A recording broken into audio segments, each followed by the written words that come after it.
নবীর প্রেম রয়েছে, তার ইমানের পাওয়ার তত রয়েছে, তার সিনার পাওয়ার তত রয়েছে। নিজেদের জানমাল সবকিছু আল্লাহর রাস্তায় কুরবান করে দিতে হবে, কেননা এই জানমাল এমনি চলে যাবে। আল্লাহর রাস্তায় যদি কুরবানি করে দিয়ে যেতে পারো, আল্লাহ পাক তোমাকে দুনিয়াতেও ইজ্জত আলা করবে, আখিরাতেও শানওয়ালা জান্নাত দিয়ে দেবে। এ যুবকেরা, তরুণেরা, বাপেরা, আরে আমি যে কথা বলতে গিয়ে অন্যদিকে চলে গেলাম। আবু জেহেল পাথরটাকে নিয়ে এসে আমার নবী পাককে দেখাতে লেগেছিল। বলো তো মুহাম্মদ রাসূল, আমার হাতে কি রয়েছে? আবু জেহেলকে আমার নবী পাক বলতে লাগলো, এ আবু জেহেল রে, যদি আমি না বলে তোমার হাতে যে আছে সে বলে আমি কে, তাহলে তুমি কি আমাকে মেনে নেবে?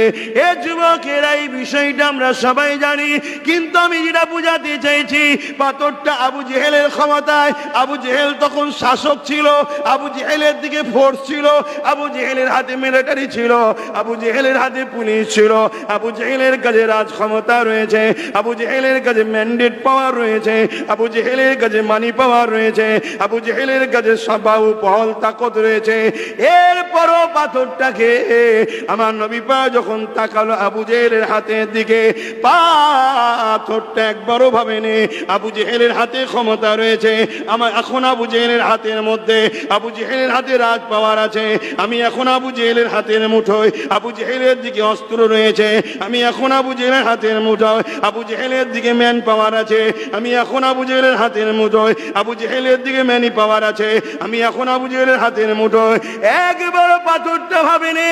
পাথরটা যখন দেখেছে আমার নবীর আজমাতের ব্যাপার, আমার নবীর শানের ব্যাপার, আমার নবীর প্রেমের ব্যাপার, আমার নবীর প্রেমের আজমাতের সম্মানের ব্যাপার, এ জায়গায় আমি কার হাতে আছি, কার দখলে আছি, কার কত ক্ষমতা রয়েছে, এটা পাথরটা দেখেনি। ওই আবু জেহেলের হাতের ভেতর থেকে ওই পাথরটা গাওয়া দিতে লেগেছে, আশহাদু আল্লা ইলাহা ইল্লাল্লাহ ওয়া আশহাদু আন্না মুহাম্মাদান আবদুহু ওয়া রাসূল। এ যুবকেরা, পাথরটাকে আবু জেহেল আগুনে ফেলতে পারে, ভেঙে চুরমার করে দিতে পারে। পাথর তাই চিন্তা করতে একবার ভাবেনি যে আমার উপরে জুলুম হতে পারে। আপনি মনে করতে পারেন পাথরের কি জান আছে? আরে সব কিছুর মধ্যে আল্লাহ জান রেখেছে, কিন্তু জান যেমন মানুষের বেরিয়ে যায়, সব কিছুর থেকেও জান আবার বেরিয়ে যায়, তখন এই পাথরটা মরা পাথর হয়ে যায়। কিন্তু পাহাড়ের মধ্যে জান রাখা রয়েছে, গাছপালার মধ্যে জান রয়েছে, সব কিছুর মধ্যে জান রয়েছে। তাই তো শুকনো খেজুর গাছ